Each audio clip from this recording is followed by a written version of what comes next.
नमस्कार विद्यार्थी मित्रांनो, स्वागत आहे तुमचं गणित शिकूया यूट्यूब चॅनलमध्ये। विद्यार्थी मित्रांनो, आपण इयत्ता 10वी गणित भाग 2 यामधील प्रकरण 7वे महत्त्व मापन याचा अभ्यास करत आहोत। त्यामध्ये आज आपण सोडवलेली उदाहरणे यांचा अभ्यास करणार आहोत।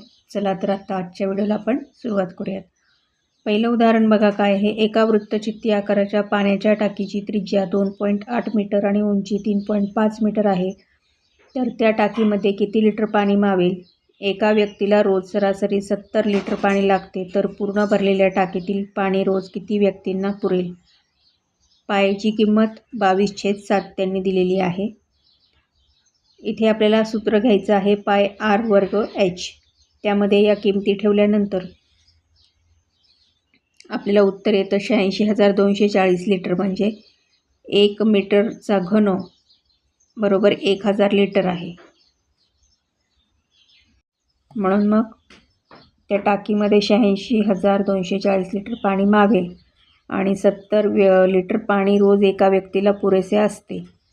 म्हणून त्या 70नी 86,240ला भाग दिल्यानंतर उत्तर येतं 1232, म्हणजे एवढ्या व्यक्तींना ते पाणी पुरणार आहे। उदाहरण क्रमांक 2 बघा। 30 सेंटीमीटर त्रिज्येचा एक भरीव गोल वितळवून त्यापासून 10 सेंटीमीटर त्रिज्या व 6 सेंटीमीटर उंची असणाऱ्या भरीव वृत्तचित्ती तयार केल्या तर किती वृत्तचित्ती तयार होतील?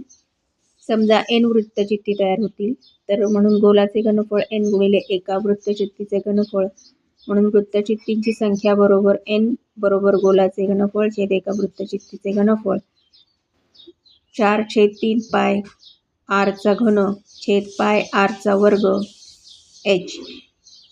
यामध्ये किमती ठेवल्या उत्तर येतं 60, म्हणून एकूण 60 वृत्तचित्ते तयार होतील। प्रश्न क्रमांक 3। सर्कसच्या तंबूचा खालचा भाग वृत्तचित्ती आकाराचा व त्याच्या वरचा भाग शंकूच्या आकाराचा आहे। तंबूच्या तळाचा व्यास 48 मीटर असून वृत्तचित्ती भागाची उंची 15 मीटर आहे।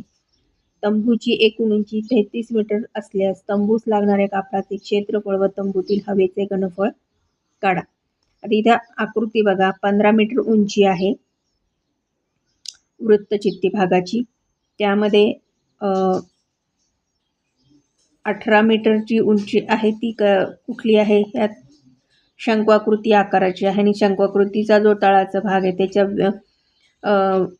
व्यास 48 आहे, म्हणजे त्रिज्या त्याची आली 24, ती इथे आपल्याला त्यांनी दाखवलेली आहे। म्हणून तंबूची एकूण उंची किती आली? ही सगळी मिळून 33 मीटर। मग वृत्तचित्ती भागाची उंची कॅपिटल H मानू, म्हणून H बरोबर 15 मीटर इथे बघा। आणि शंकवाकृती भागाची उंची H 33 वजा 15 तर 18 मीटर राहते। मग शंकूची तिरकस उंची L बरोबर वर्गमुळात r चा वर्ग अधिक h चा वर्ग। यामध्ये किमती ठेवल्यावर उत्तर येतं आपल्याला L बरोबर 30 मीटर, म्हणजे शंकूची ही जी तिरकस उंची आहे ती किती आली? 30 मीटर। मग सर्कसच्या तंबूस लागणारे कापड बरोबर वृत्तचित्ती भागाचे वक्र पृष्ठफळ अधिक शंकवाकृती भागाचे वक्र पृष्ठफळ। सूत्रामध्ये आपण ह्या सगळ्या किमती ठेवल्या, उत्तर आलं 4525.71 चौरस मीटर।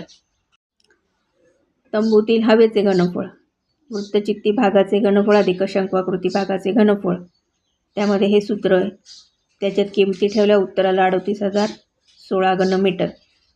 म्हणजे तंबूस लागणारे कापड 4525.71 चौरस मीटर आणि तंबूतील हवेचे घनफळ 38,016 घन मीटर।